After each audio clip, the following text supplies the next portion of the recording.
So when I finished the 10th grade, I was almost convinced that I wanted to do medicine. But the thing is that I have like this mild tremor problem. Like if I keep my hands here, there's a slight tremor.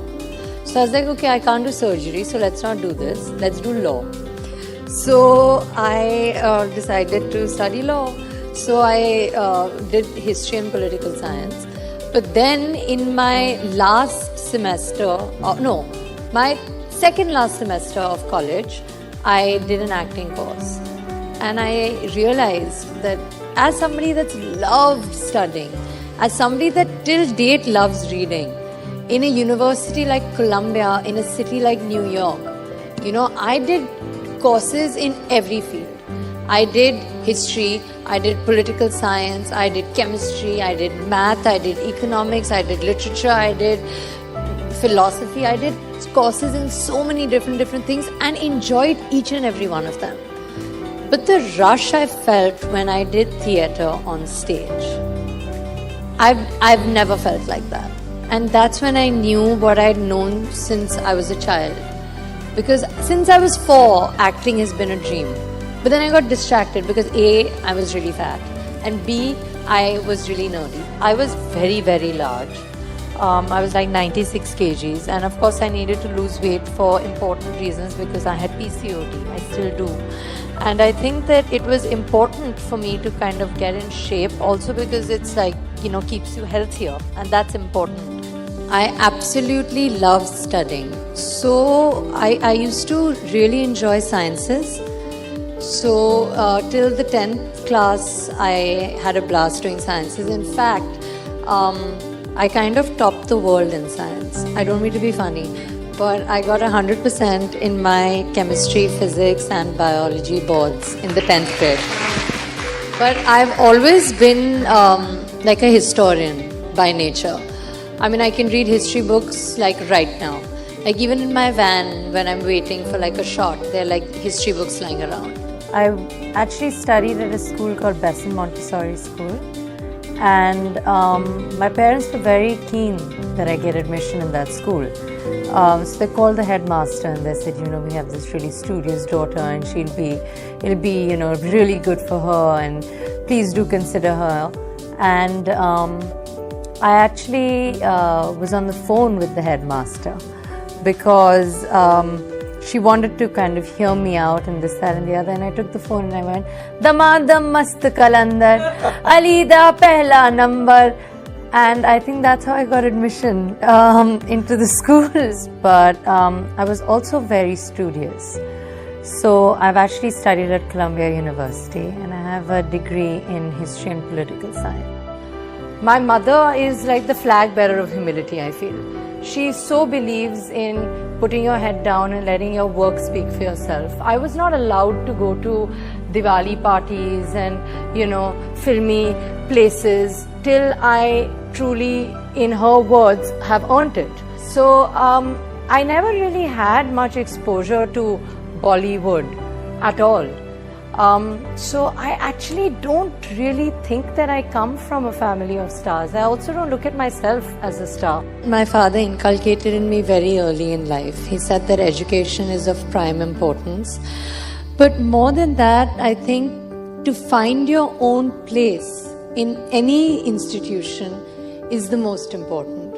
So whether it's the subjects that you do, the university that you apply to, or the essay that you write, the one piece of advice that I would impart is do it honestly and do it yourself. Because there's a reason that universities ask you to write essays. I got rejected from Oxford University, which is in England, which was my dream. It was my dream school to go to Oxford and I didn't get in. And I thought that the world was going to end that day. I didn't know what to do. I called my mother up hysterically crying, saying, Mom, I've gotten rejected from Oxford. I don't know what to do. And then sure enough, the Common Apps came in and I got into Columbia. And those 3 years that I spent in New York, I would give an arm and a leg to do it again. A lot of people, and it's almost natural if you want to become a doctor or a lawyer, that you need a degree to support that. But in my case, my education was never a means to my career. You know, it was something that I feel allowed me to really be who I am today. So it was way more personal than professional. So I think that being an educated person, I think firstly it gives you confidence. Then it gives you a little bit of eloquence.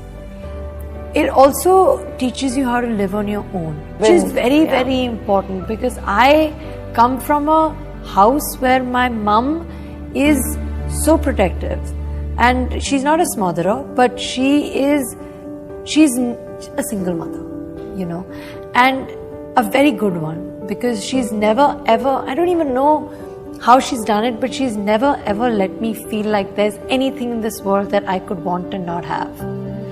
And while that's an extremely romantic story between mom and myself, it can be a slightly damaging story, because in life that's not how things really work. You don't get everything that you want.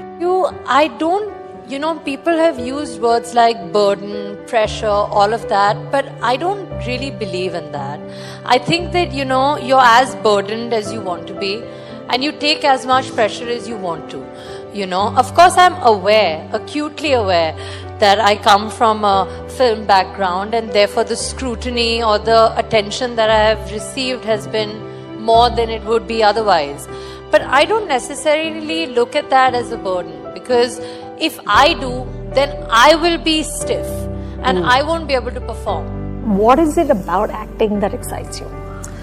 I think that the most exciting thing for me, and I'm saying this now having done 2 films, but I think the most exciting thing for me is that you forget who you are, you know, between action and cut, and you attempt, or at least try to attempt, to do justice to somebody else's life and somebody else's story and somebody else's character, and that becomes you, you know.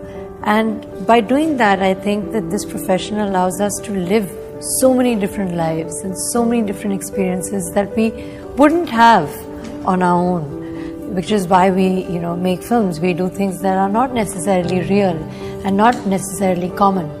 And I think that whether it's Simba or whether it's Kedarnath, you know, acting has enabled me to feel and do things that I don't feel or do on a daily basis. So I think acting is like my way into this secret, maybe even more real life than we actually have.